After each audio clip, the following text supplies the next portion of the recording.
Всем ассаляму алейкум. Сегодня готовлю простой домашний торт. Без дорогого крема, без сложных шагов, но такой вкусный, что исчезает за считанные минуты. Поскольку я готовлю на большую семью, я делаю двойную порцию. Нам понадобится 3 яйца, хотя по классике идет 4. Для этой текстуры 3 вполне достаточно. Добавляем 300 граммов сахара. Я добавляю сахар по вкусу, но вы можете положить меньше, особенно если варенье у вас сладкое. 100 миллилитров растительного масла. Вливаем 200 миллилитров кефира, 200 миллилитров молока. Немного перемешаем до однородности. Пока вы смотрите это видео, напишите, пожалуйста, в комментариях, из какой страны вы меня смотрите. Просто интересно знать, куда попало мое видео. Чуть не забыла про щепотку соли. Она обязательно, чтобы сбалансировать сладость. Муку я добавляю частями, чтобы тесто получилось гладким, без комочков. Далее 1 чайную ложку разрыхлителя или пол чайной ложки соды. Немного перемешаем.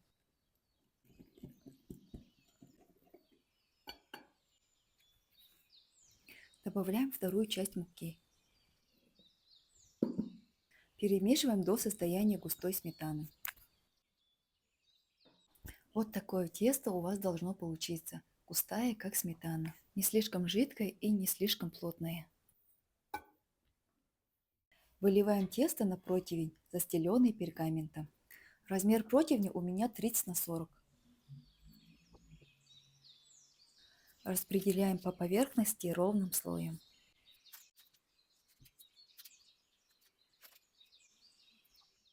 Далее выпекаем при температуре 180 градусов в среднем 12-15 минут. Но обязательно ориентируйтесь на свою духовку, так как она у всех разная. Проверяем сухой шпажкой или зубочисткой. Если она сухая, значит готова. Пока корж остывает, расскажу про начинку. В качестве крема я использовала грушевое варенье. Пробиваю его блендером, чтобы оно стало однородным и нежным, без крупных кусочков. Если у вас есть любое варенье, абрикосовое, яблочное, сливовое, просто пробейте его блендером, и у вас уже готовый быстрый домашний крем, без масла и сложных ингредиентов.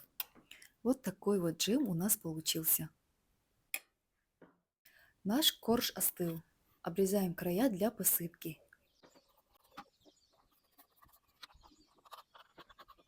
Обрезки можно измельчить руками или в измельчителе, как я.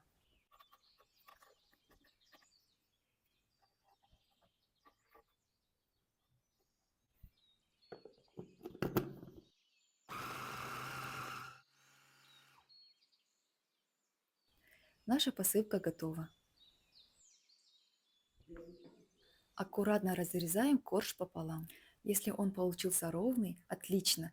Если нет, ничего страшного. Домашняя выпечка не обязана быть идеальной. Я так считаю. Вот такой корж у нас получился. Посмотрите, какая красота. Смазываю нижний слой кремом. Не жалею, но и не перебарщиваю. Начинки должно быть достаточно, чтобы пирог был сочным, но не распадался. Накрываем вторым слоем. Я немного обрезала верхушку, именно там, где выше всего получилось. Эти обрезки тоже используем как посыпку. Сверху также наносим тонкий слой варенья.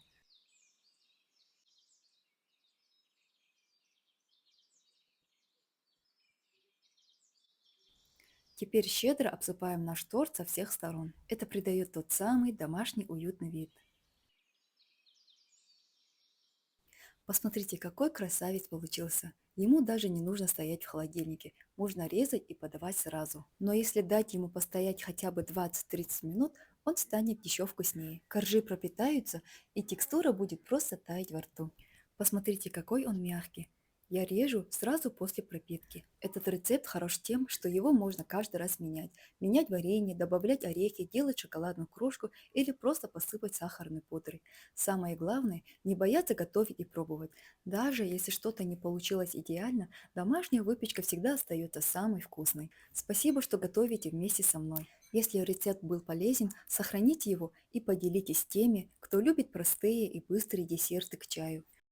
А следующий рецепт – нежный торт без выпечки с печеньем и фруктами. Обязательно досмотрите до конца. Готовится буквально за несколько минут.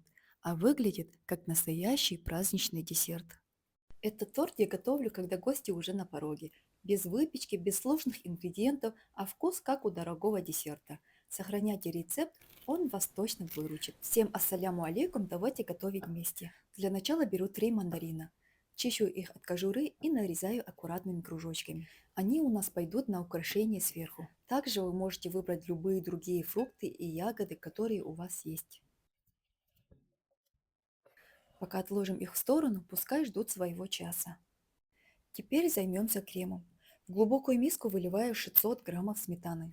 Сметану лучше брать густую, чтобы крем получился плотным и хорошо держал форму. Далее добавляю 400 граммов вареной сгущенки.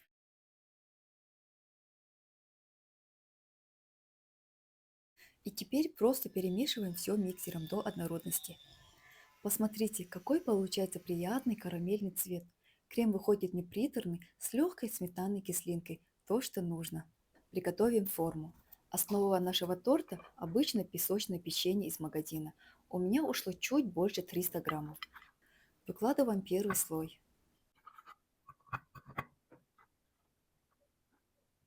Сверху распределяем примерно треть нашего крема.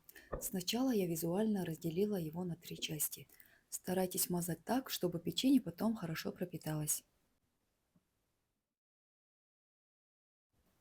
И также повторяем со вторым и третьим слоем. Все делается очень быстро, буквально за 10 минут.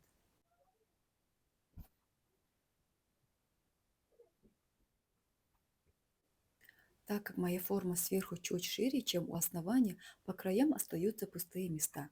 Чтобы тортик был плотным, я просто разламываю печенье на кусочки и заполняю эти открытые части. Повторяем все то же самое и с третьим слоем, также подгоняя печенье по форме. Это позволит торту пропитаться равномерно по всему объему. Финальный штрих выкладываем сверху наши мандаринки. Получается по-зимнему ярко и красиво. Теперь самому торту нужно дать время пропитаться. Я убираю его в холодильник минимум на пару часов.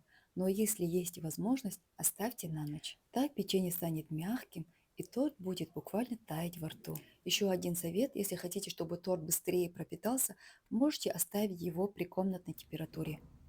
Ну что, наш торт пропитался. Давайте попробуем, что получилось.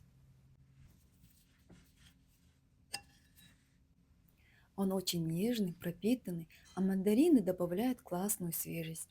Действительно, очень вкусно. Обязательно попробуйте. Благодарю вас за просмотр. Надеюсь, рецепт пригодится. Пишите в комментариях, как вам такая идея. До новых встреч, иншаллах, и ассаляму алейкум.